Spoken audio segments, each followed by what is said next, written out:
I told myself I was ready.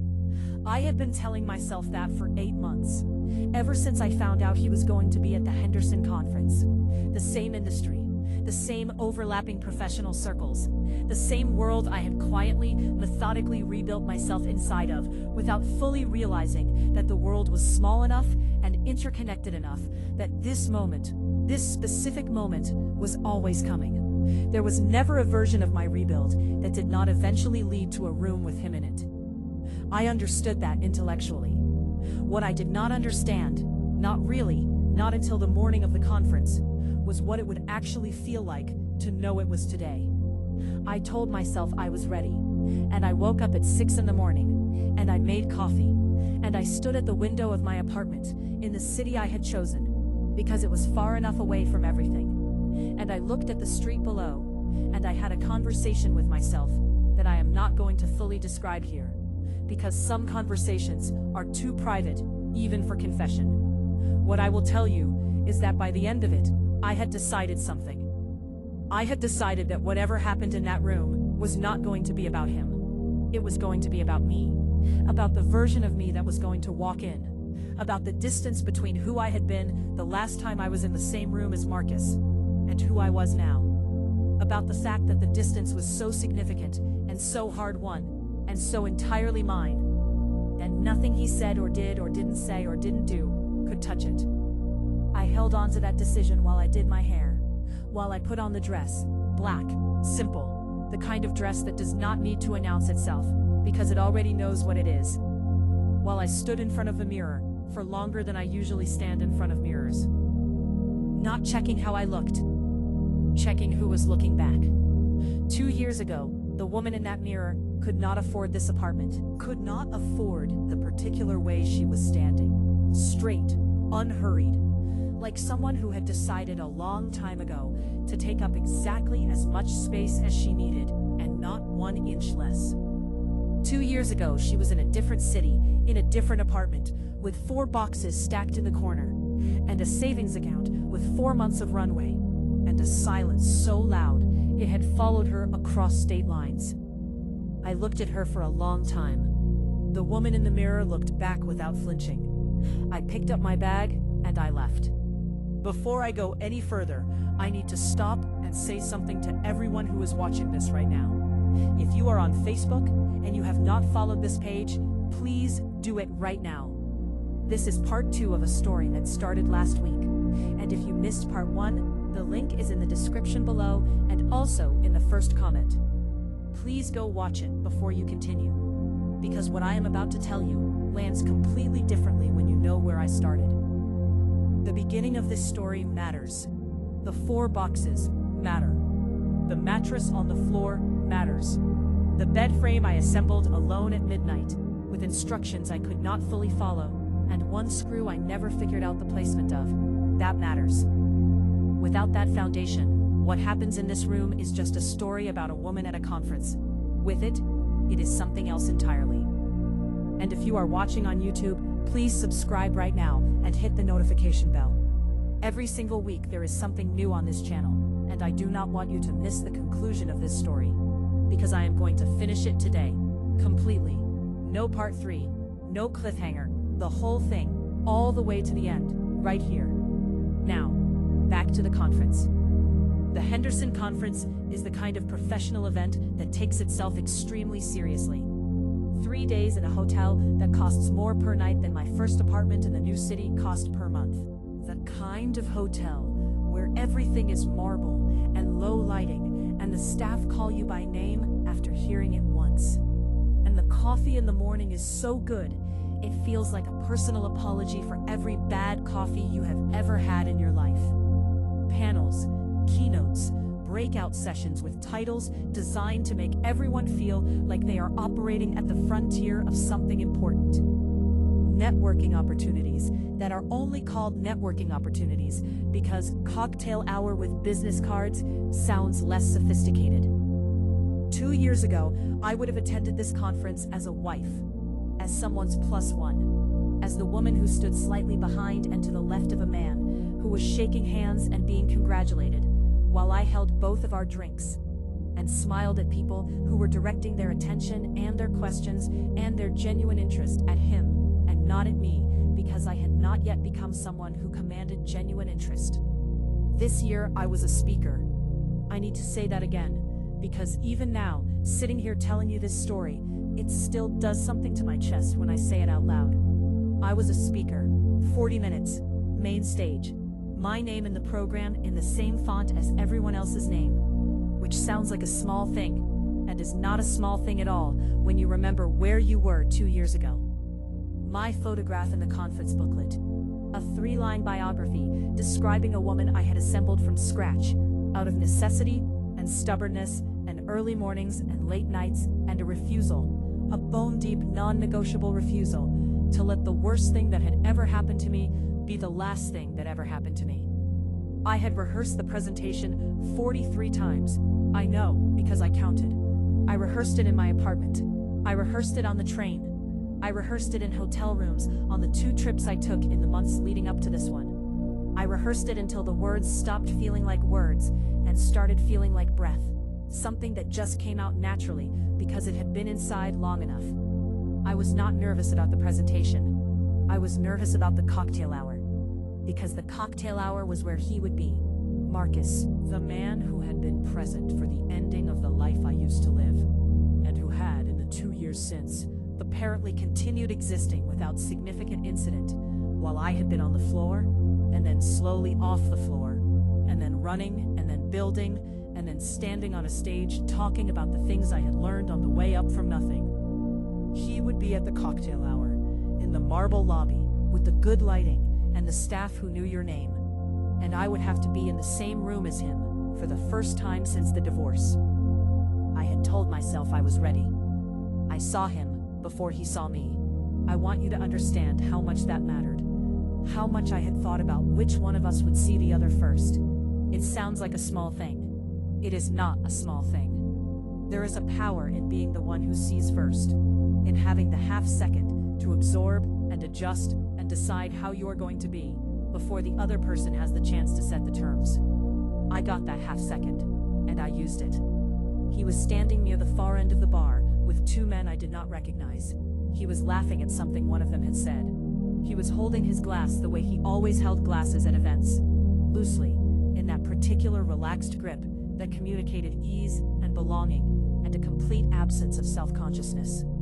He was wearing a dark jacket I had never seen before, which meant he had bought clothes since the divorce, which meant his life had continued and included new jacket purchases. And this should not have been surprising, and was not surprising, and somehow still landed like new information. He looked the same. I do not know what I had expected.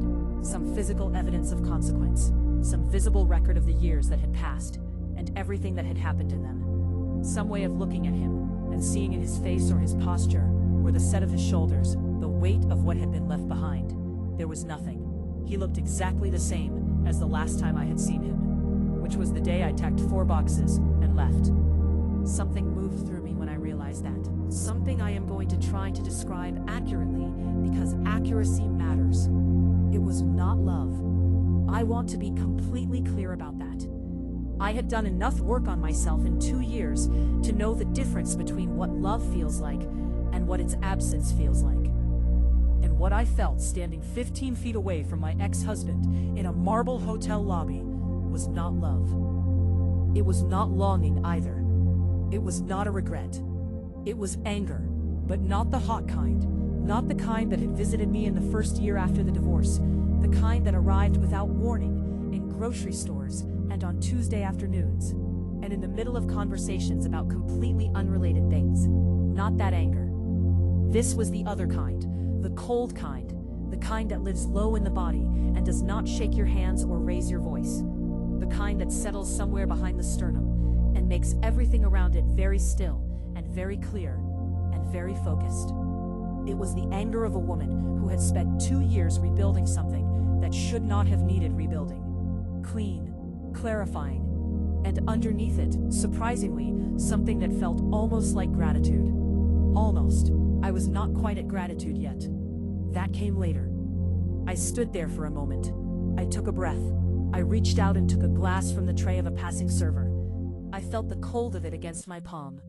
I reminded myself of the mirror that morning, of the woman who had looked back at me, of the apartment I was going back to tonight, of the number in my account, of the presentation I had given that morning that had gone better than all 43 rehearsals, because some things are only fully real when you are doing them for the first time in front of the people they were meant for. I reminded myself of all of it, and then I walked toward the bar. Not toward him, toward the bar, because I wanted a drink. And I had earned the right to stand wherever I wanted, in any room I was in, and that included this one. He saw me when I was 4 feet away.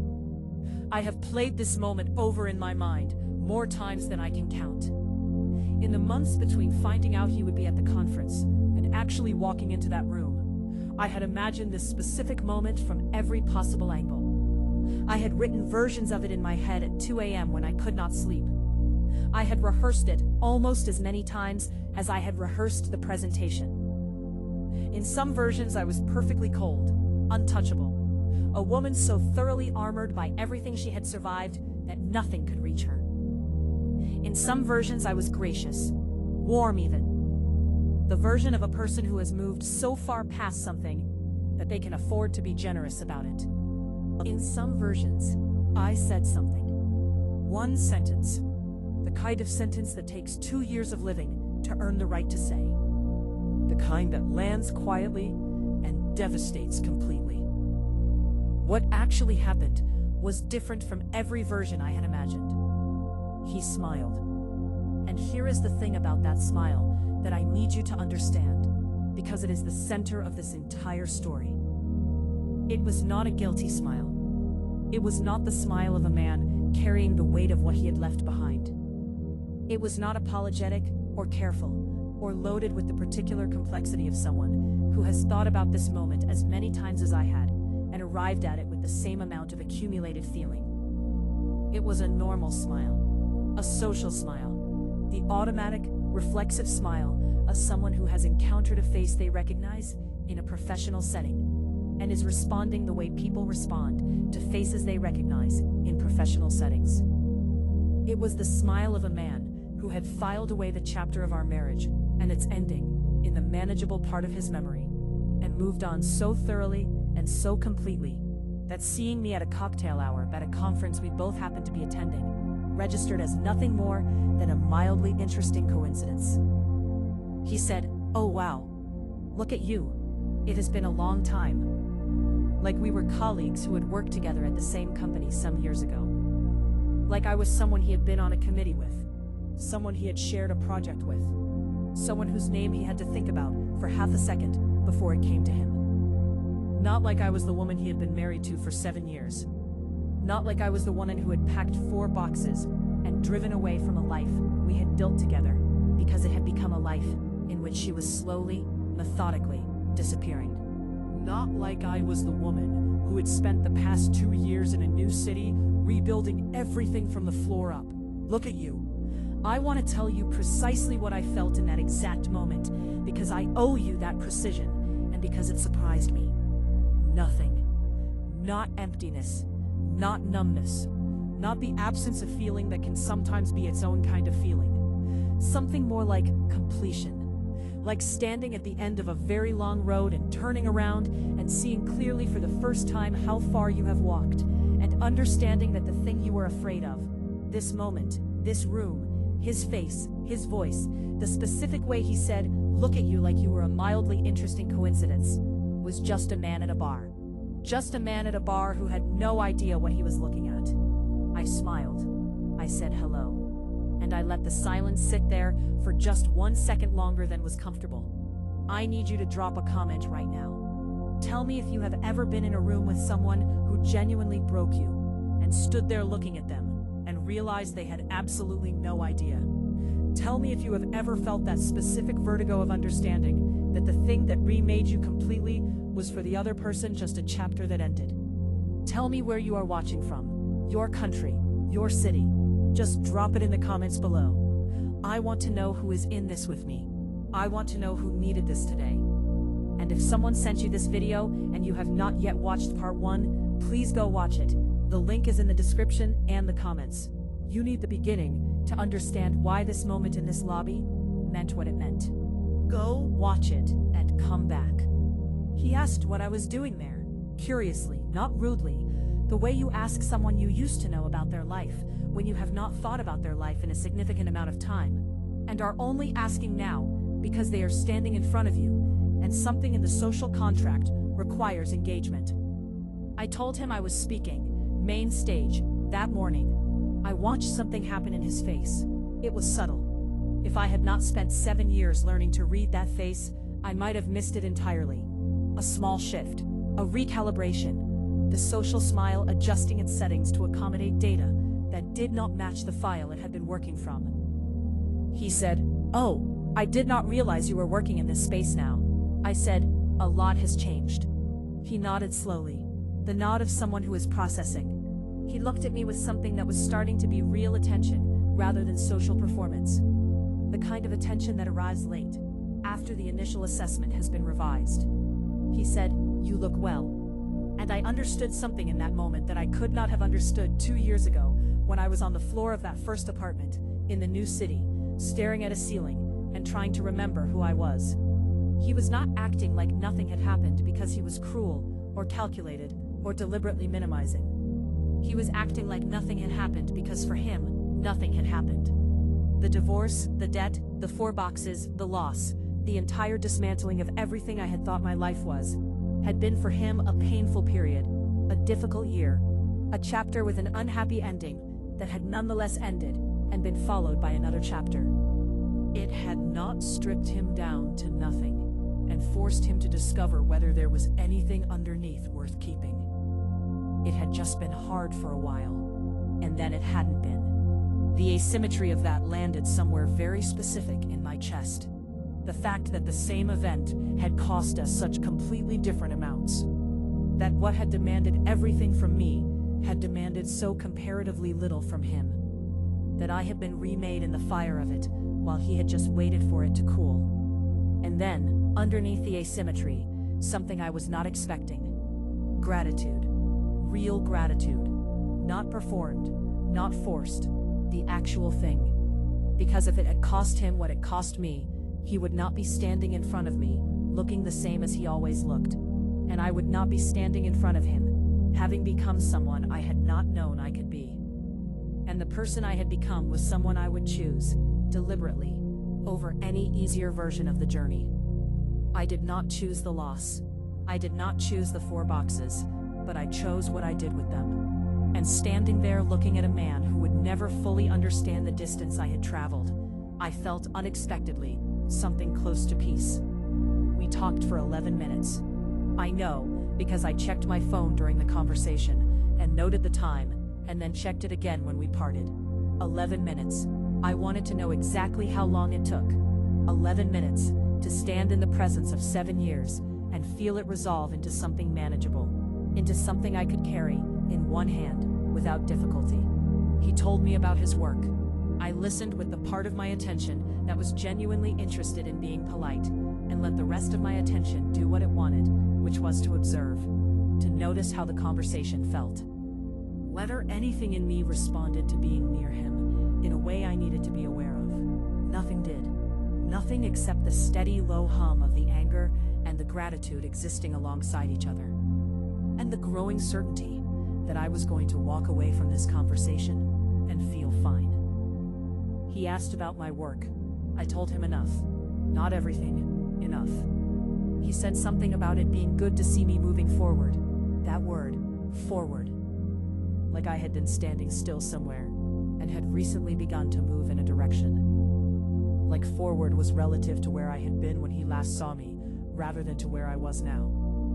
Like he was observing progress from a fixed point, rather than looking at a destination that had been reached and exceeded. I did not correct him. Correcting him would have required caring about his framework, and I did not care about his framework. I cared about mine. The conversation wound down naturally, without drama. He said it was good to catch up. I agreed because it was true, in the way that any information is good, even when it is uncomfortable. He mentioned he might try to watch the recording of my talk online. I said I hoped he found it useful. And then he turned back to the bar, and I walked away. Not slowly for effect, not quickly to escape, just away. Because there was somewhere else I wanted to be, and something else I wanted to think about, and a life on the other side of this hotel lobby that was so full and so entirely mine that 11 minutes with a man from a chapter that had been closed for 2 years felt exactly and precisely what it was. 11 minutes, and nothing more. 3 weeks after the conference, Marcus sent a message. I had been half expecting it. Not because I thought he was still carrying anything significant, but because I had seen something in his face during the recalibration. Something that meant the file he had filed our marriage in had been reopened and was being reviewed with new information. The message was carefully worded. Multiple drafts, I was certain of it. The kind of careful wording that is designed to say a great deal while technically committing to very little. He said it was good to see me, that I seemed to be doing incredibly well, that he had found the recording of my presentation online and watched it and found it impressive. All of that in the first part. Warm, professional, measured. And then at the end, after all the careful scaffolding, one sentence. He said he sometimes thought about how things could have been different. I read that sentence 4 times, and then I put my phone face down on the table, and I laced up my running shoes, and I went outside. I ran for a long time, longer than my usual route, past the park and along the waterfront, and back through the neighborhood I had chosen, because it felt like a place where someone who was rebuilding might be able to breathe. I ran until the sentence had been turned over enough times that I understood exactly what it was and what it was not. It was not love. It was not genuine reckoning. It was not a man who had spent 2 years thinking about what he had lost and arriving finally at the full understanding of it. It was a man who had watched a recording of a woman he used to be married to, standing on a stage in front of a room full of people, speaking with authority and clarity about things she had learned and earned, and he had recognized that the person in that recording was not the person he had last seen packing 4 boxes. He was not missing me. He was encountering the version of me he had not known was coming, and responding to her the way anyone responds to something better than they expected. He was not missing me. He was missing the future I had built without him. And I want to tell you honestly how that felt, because honesty is the entire point of everything I have been telling you. It felt good. Not vindictive good, not petty good, human good. The good that comes when the work you did in the dark becomes visible to someone who saw you before you did it. The good that is earned and real and belongs entirely to you. The good that you do not have to feel guilty about or qualify or explain to anyone. I felt it for exactly the length of my run. And when I got home, I showered and I made dinner and I did not reply to the message. Not out of cruelty, out of clarity. There was nothing to say that the silence did not already say better.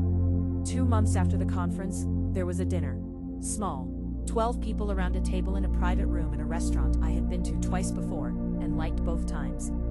The kind of dinner that presents itself as casual, but is in fact a very deliberate gathering of people who have been selected for reasons that are not entirely about the food. I found out Marcus was on the guest list 48 hours before. I considered not going. I sat with that consideration for about 3 hours, and then I dismissed it, because not going would have meant he had a power over my calendar that he had not earned and was not going to be given. I went. I arrived before him, intentional. I wanted to be seated and settled and in conversation when he walked in. I wanted the room to already be mine before he entered it. He arrived about 20 minutes after I did. I watched the door from the corner of my eye. I saw him come in. I saw his eyes move around the room and find me, and I saw the thing that happened in his expression when they did. Recognition. And underneath it, something more complicated.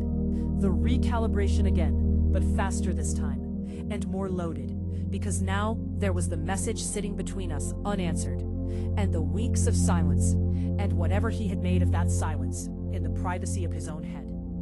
He was seated across the table from me, not next to me, across, which meant that for the entire dinner, we were in each other's sightline, without being in each other's direct proximity. which meant that every expression was visible, without any of the intimacy of closeness. I talked to the people beside me. I ate the food. I participated in the table conversation when it was general, and retreated into smaller exchanges when it became specific. I was present and engaged, and not once did I look across the table with anything other than the mild, polite attention you give to anyone sharing a meal with you. 20 minutes in, the table had reached one of those natural lulls. The moment in any group dinner where the overlapping conversations have all simultaneously wound down, and everyone is briefly in their own head, reaching for the next thing to say. In that moment, Daniel walked in. He had been added to the guest list last minute by the host who knew us both, and who had, I later found out, genuinely not thought about the geometry of the situation. It was not orchestrated. It was not planned. It was just the particular way that life sometimes arranges things without consulting you first. Daniel walked in, and I felt him before I saw him.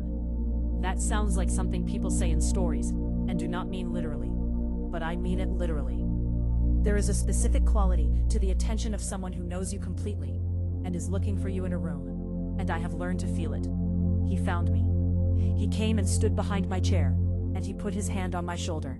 The way you touch someone you are with when you want the room to understand something without making a speech about it. I looked up at him. He looked down at me. 4 seconds. That was all. But in those 4 seconds, I felt Marcus see it from across the table. I felt the moment of his understanding, the specific quality of the silence that followed it. And I did not look at him. I did not need to. Because there is nothing you can say to someone who has just understood what they lost that is more complete than simply being completely fine without them. There is no sentence. There is no look. There is no version of the moment that is more total than just sitting there in your own life. In the life you built from nothing in the city you chose, and the dress you bought with money you earned, and the relationship you found when you were finally strong enough to let someone actually know you, and letting the reality of it speak for itself. The most powerful thing you can do when someone finally understands what they gave up is absolutely nothing. You just sit there and let the room do the work. One more time before I finish. Drop your country in the comments. Drop one word that describes where you are in your own story right now. One word. I will read every single one. I always do. Follow the Facebook page. Subscribe on YouTube. And stay until the end of this, because I am almost there, and what I am about to say is the part I actually wrote this whole thing to get to. Daniel and I drove home after dinner. He did not ask about Marcus directly. He asked once, when we got to the car, if I was okay. Not in a worried way, in the way of someone who already suspects the answer, but wants to give you the space to confirm it yourself. I looked out the window at the city going past, and I thought about the mirror that morning, and the 11 minutes, and the unanswered message, and the 4 seconds at the dinner table, and the particular quality of Marcus's silence after them. I said yes. Actually, yes. He nodded. He believed me. Because it was true and he could hear that it was true. And that is what it feels like to be with someone who actually knows the difference. We drove the rest of the way home without talking very much. Not uncomfortable silence. The other kind. The kind that exists between two people who have nothing to prove to each other, and nowhere more important to be. When we got inside, I stood in the kitchen for a moment while he hung up his jacket, and I looked at the apartment. At the life that had been assembled in this space over 2 years. The things I had chosen, the things I had built. The version of myself that lived here, and woke up here and worked here, and went running from here and came back to here, and had learned in this space to be alone in a way that was full, rather than empty. I had not known 2 years ago that you could learn that.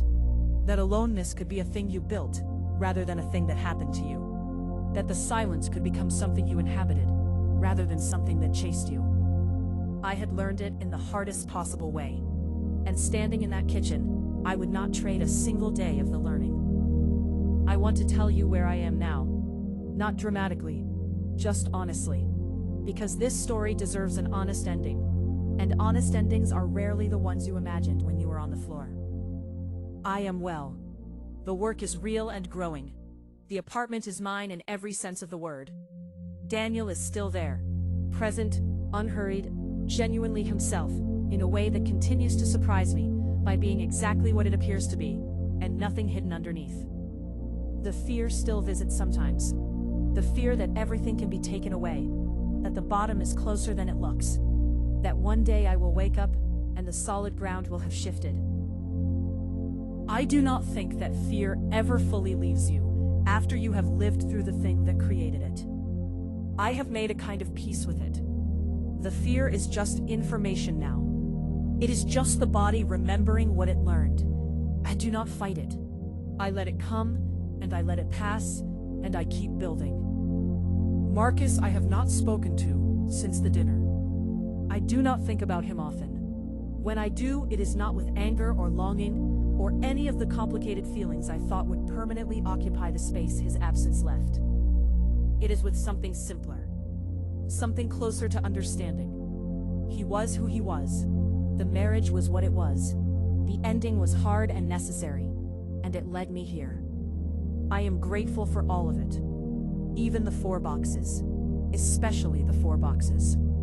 So here's what I want to leave you with. Not advice. I am not in the business of advice. What I am in the business of is telling the truth about what it is actually like to lose everything and rebuild it. And I have done that as honestly as I know how to do it. But there is one thing I want to say before I finish.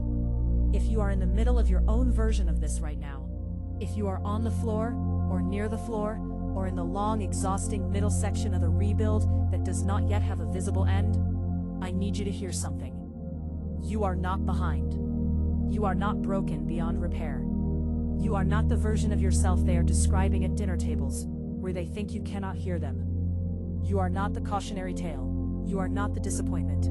You are not too far gone, or too late, or too damaged, or too much, or too little of anything. You are in the middle of becoming someone. And the person you are becoming, the one being formed right now, in the heat of the hardest thing you have ever been through, is someone you have not met yet. Someone you would not have access to through any easier route. Someone who can only be reached through this specific road with all its specific costs. I know it does not feel like that from the inside it. I know it feels like just surviving, like just getting through one more day.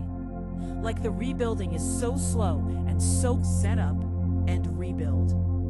Every time you choose the hard thing over the comfortable thing is rebuilding.